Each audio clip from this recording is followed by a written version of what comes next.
a matter that's directly related to this particular appropriations bill, which I would like to discuss, and I'm going to put forward an amendment as a consequence of this. And so I'm glad that the chairwoman and the ranking member are here, so I can put this on the record, and they're familiar with what I'm going to do. This is a matter that's important both to my state of Indiana, and I believe the federal government's involvement in subsidizing or loan guarantees or other support for various energy development projects. All of us, I think, are concerned over the situation with Solyndra, where a $535 million loan guarantee from the Department of Energy to construct a solar panel manufacturing facility has now gone bust, and the taxpayer is on the hook for over $500 million of loan guarantee and money that's lost to the taxpayer. That money likely will never be repaid. However, my concern goes beyond Solyndra. I didn't come here to talk about Solyndra, but there is a similar situation that may be occurring, and I want to raise this issue because it goes again to decisions that are being made by the department's energy renewal offices relative to loans to private entities and loan guarantees to private entities. This particular situation involves the Advanced Technology Vehicles Manufacturing, or ATVM, loan program. Now, some of those loans are going to what may turn out to be viable improvements in our ability to lighten vehicles, to increase mileage, to provide for alternative sources of fuel. I think that's still up in the air and still to be determined. But this particular program that I want to talk about involves this program that I'm not sure fits within the proper category. Earlier this year, the department issued a nearly $750 million, $730 million conditional loan commitment to Severstal, North America, under the ATVM program. And let me read from the department's press release. Quote, "This funding will support the modernization of Severstal's existing facilities in Dearborn, Michigan, in addition to the design, manufacture, and construction of new facilities to produce the next generation of automotive advanced high-strength steel. The Severstal project has the potential to significantly increase the supply of this advanced high-strength steel in North America as demand continues to grow for fuel-efficient vehicles." Continuing the release. "An increased supply for this breakthrough technology steel will help U.S. automotive manufacturers meet the pending and future design, weight, and safety requirements of advanced technology vehicles. Severstal estimates the project will generate over 2,500 construction jobs and over 260 permanent manufacturing jobs." End of quote, end of the department's press release. Now, the Department of Energy makes it sound like this loan to Severstal will promote a completely new breakthrough technology. The problem is that this simply is not true. In fact, 6 companies already manufacture the advanced high-strength steel that Severstal is seeking to receive a loan to help produce. 3 of those companies have production facilities in my home state of Indiana: ArcelorMittal, Steel Dynamics, and U.S. Steel. Evidence shows that the market for this type of steel is strong and robust in the United States, with multiple producers already manufacturing these high-technology products. In fact, I'm told that this high-strength steel has been manufactured in the United States since the 1980s, and the current capacity for this steel actually surpasses current demand.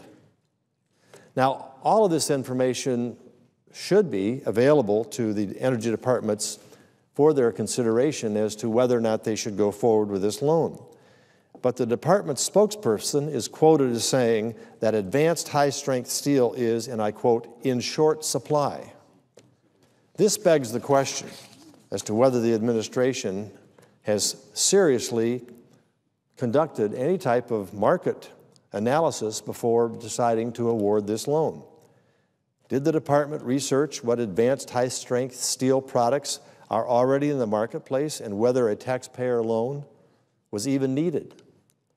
Based on the department's public comments, it seems unlikely that the administration made any estimates of current and future capacity in the United States for the production of this steel or talked to any steel producers outside of Severstal. I think a legitimate question is, what's the impact of this loan should it be finalized? Subsidizing Severstal to produce a product already being manufactured would undercut competitors because Severstal, of course, will have lower costs due to the nearly $750 million loan guarantee. There's also no job creation here that fits the description of what the department indicated would be the case with new jobs. Given the state of supply and demand, any new jobs created as Severstal would come at a cost to other producers, creating at best a net zero job gain. That means job losses in Indiana and Pennsylvania, where the high-strength steel is currently already manufactured. Moreover, the department claims that over 2,500 construction jobs would be created by the issuance of the loan. Well, Mr. President, that claim is dubious at best, since most of the plant construction is already manufactured.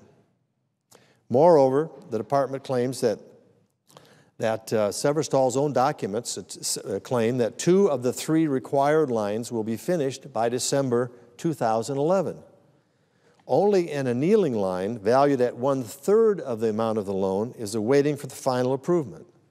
And the department's own website states, quote, again, loans will not be available on a retroactive basis.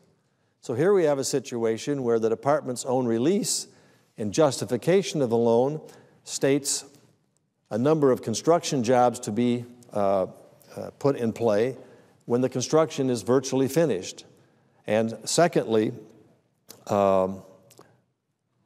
when most of the completion includes, with one exception, that only amounts to 1/3 of the loan that's being asked for, makes you wonder why the loan is 2/3 greater than that. And we have to ask the question, is it proper to give a company more than $750 million for facilities that have already been built, and for a production of a product that is already manufactured in an excess supply in the United States? And particularly 2 states that are impacted by this, the state of Indiana and the President's state of Pennsylvania. So here we are, back in a situation in which the federal government is picking winners and losers in a fully functioning and growing product market.